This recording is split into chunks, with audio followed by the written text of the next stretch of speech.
What's up everyone, John Rettinger from Techno Buffalo here, and I want to give you a head-to-head comparison of the two current iPhone models, the iPhone 3GS and the just released iPhone 4. As you're considering whether or not the upgrade's worthwhile, or maybe you're waiting in line, or maybe you're thinking about switching over to AT&T for an iPhone, these are the two choices you're going to have. So there's a lot of things we can cover, but today we're going to cover specs, app speed, camera, size, and a few miscellaneous things. So let's jump right into the specs. Price-wise, the iPhone 4 is going to set you back either $199 for a 16 gig model or $299 for a 32 gig model. The iPhone 3GS now only comes in 8 gigabyte configuration for $99. Processor-wise, the iPhone 4 uses Apple's System-on-a-Chip A4 processor, the same one that's found in the iPad, whereas the iPhone 3GS uses a 600 megahertz Cortex A8 architecture chip. The same 3.5-inch screens at each, however the iPhone 4 has a resolution of 960 by 640, whereas the iPhone 3GS has one of 480 by 320. So a huge difference there. Now, does that screen make a difference? Does this new Retina display that you've heard about really, in reality, affect the way you view things and help you view things? Let me go ahead and show you.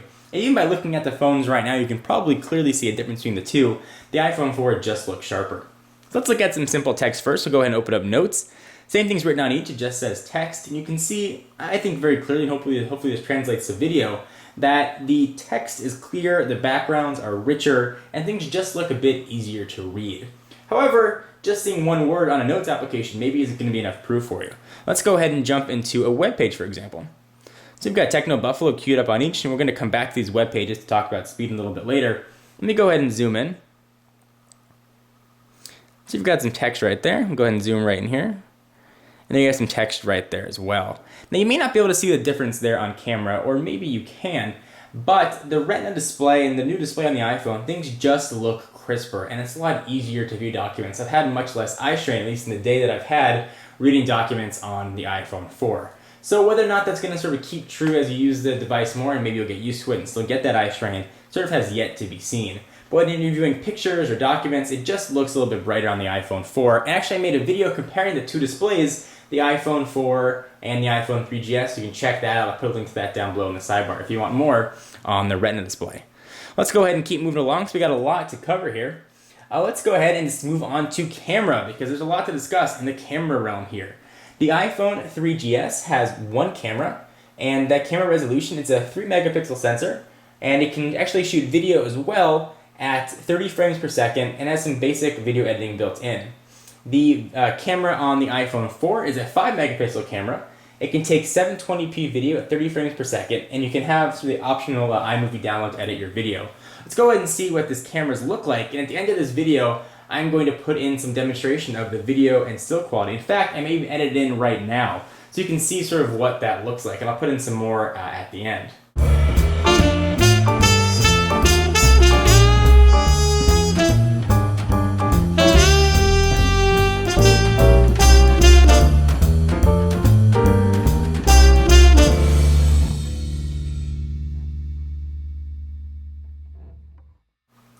Okay, so now that you've seen the camera quality, let's go ahead and check out the difference between the camera interfaces, because there's a lot to talk about here. And in addition to just the rear-facing camera, the iPhone 4 has a front-facing camera, which you can see right next to the earpiece, which shoots at VGA resolution, which you can use for video chat called FaceTime, which we'll talk about a little bit later. Let's go ahead and jump right into the cameras on each. So the iPhone 4, you're immediately greeted with a few other options. You right now have a flash. It actually has a built-in LED flash on the back, whereas the iPhone 3GS does not. And you can sort of adjust how that flash works. So it's got an auto right there. I can choose to either have it on or off. Also, there's a new icon in the upper left-hand corner, which will let me switch cameras to the front-facing camera. And you can now see me leaning over the camera, which is using the VGA camera on the front. So you do have a few more options. You can see the quality on the iPhone 4 is definitely much improved. Both have tap to focus. You can use the LED flash, however, on the back of the iPhone 4 with video or still, and actually have zoom now built into each for still pictures. Let's go ahead and exit out of this. So a lot has been made about the processor in the iPhone 4. Is it really that much faster? Well, let's check it out. I'm going to go ahead and close all running applications. You can see what this looks like. I'm going to double tap the home buttons on each. Close everything up. Gonna hold down an icon, does a little jiggly dance, and I can shut it off. So we're dealing with sort of the same apples to apples type test, so to speak. So we're going to try and open up different applications here at the same time and see if we have a noticeable speed difference. Let's go ahead and try calendar, for example, and see how that affects everything. So a little bit faster on the iPhone 4, and I'm going to go ahead and leave every program that we have open as we continue the test. So calendar opened a bit quicker. Let's go ahead and open up, let's say, the App Store. So once again, quicker on the iPhone 4, and these are both using the same Wi-Fi network, I should tell you. So once again, things are a bit quicker. Let's go ahead and open up, let's say, stocks. And once again, just a little bit faster on the iPhone 4. And we'll do one more program, and then we'll do a quick browser test. Let's try and open up Maps, for example. You can see how quickly it pulls down our satellite location.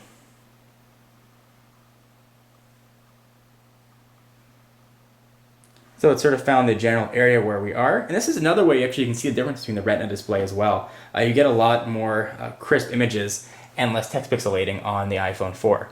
So actually the iPhone looks like I picked them about the same time. So we've got the same area, don't have the exact location, maybe we're not outside.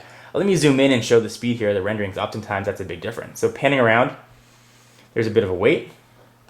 Panning around here, you get a little bit farther, and the pages sort of load up a little bit quicker on the iPhone 4, although admittedly not that much faster. Zooming in, let's zoom in a little bit, and you can see how quickly pages render, and how quickly pages render here on the iPhone 3GS. And looking at the text too, you can the more you zoom in, you can see the difference between the Retina display. So we'll go ahead and close this. Let's see how fast web pages load on each. And again, we're on the same Wi-Fi network. We'll go ahead and refresh Techno Buffalo. We got Techno Buffalo loading up on each. So let me go ahead and stop this here, and we'll do a refresh. And this page has been loaded on both, so this will be a pretty fair test of a site that you visit on a regular basis. So we'll go ahead and just hit go on each at the same time. All right, and we are off. And I actually have not tested this before, so this will be sort of new results to me as well. And it looks like there's a pretty clear advantage there between the iPhone 4 and the iPhone 3GS. And it looks like the iPhone 4 is actually done and finished a little bit quicker than the iPhone 3GS. So there's another example of where the speed comes into play. Is anything giant? Is there a huge speed difference where it's 10 times as fast? The simple answer is no, it's not. But doing general things, it is a bit quicker. There's 512 megabytes of RAM, double what the 3GS has. As you keep more programs open and running, you're already going to see a bit of a difference. So something to keep in mind there as well. So let's go ahead and talk about size, because there's a lot of difference here between the size as well as the general sort of designs of the phones. So the weight, the new iPhone 4 is 137 grams, 2 grams heavier than the 135 gram 3GS. Dimensions, we're looking at 115.2 by 58.6 by 9.3 millimeters on the iPhone 4. On the 3GS, 115 by 62.1 by 12.3 millimeters, which means the iPhone 4 is about a quarter thinner. And that's sort of hard to see when you look at the phone side by side, because the iPhone 3GS has sort of that tapered edge, whereas the iPhone 4 does not, but it definitely is thinner. And the design is really one spot where I really see a huge difference between the iPhone 3GS and the iPhone 4. The solid steel bands around the side of the iPhone 4, which actually use as antennas as well, give the phone a much higher quality industrial feel, and it feels fantastic in the hand. The iPhone 3GS, on the other hand, now feels plasticky and cheap after holding the iPhone 4. It doesn't have that same sort of durable feel that the iPhone 4 has. So something to keep in mind as you sort of weigh your options and try and figure out which phone is better for you. Now, the big feature here, and one that really sells the iPhone 4 to me, is a front-facing camera, the ability to do something called FaceTime. I did a video demonstrating how this works, and that'll be down below as well. But FaceTime lets you do video chatting, and it's real video chatting. The quality is fantastic. It doesn't use your AT&T minutes or whatever carrier you're using. It actually transfers to a voice over IP client, so you don't use your minutes at all. It's a very seamless transfer from regular call to FaceTime call. Although unfortunately it is now just over Wi-Fi only, something to keep in mind. Sort of some other specs to keep in mind. The iPhone 4 has 802.11n, so that's A, B, G, and N, whereas the 3GS just has B and G, so you'll get fancier data transfers if you're using a wireless N network. Something to keep in mind. The iPhone 4 has an accelerometer, a compass, and a gyroscope, whereas the 3GS just has an accelerometer and compass. Now, we're not going to see much use of that until developers put it to really good use, but that'll mean to be able to sort of see things moved around in the three-dimensional axis. So as opposed to just accelerometer, where it's left and right playing a game, on the iPhone 4, in addition to being able to go left and right, be able to go forward and back, and be able to sense that movement. So we'll see how developers will implement that, whether or not it's something that's important. That's really sort of the big gist between the two. The cameras and the front-facing design, the LED flash on the back, the better display, the FaceTime built-in software, the faster processor. There's a lot to like about the iPhone 4, and it's probably the biggest upgrade that we've seen in the entire history of the iPhone. Sort of from the iPhone Generation 1 to the iPhone 3G, we saw a different design.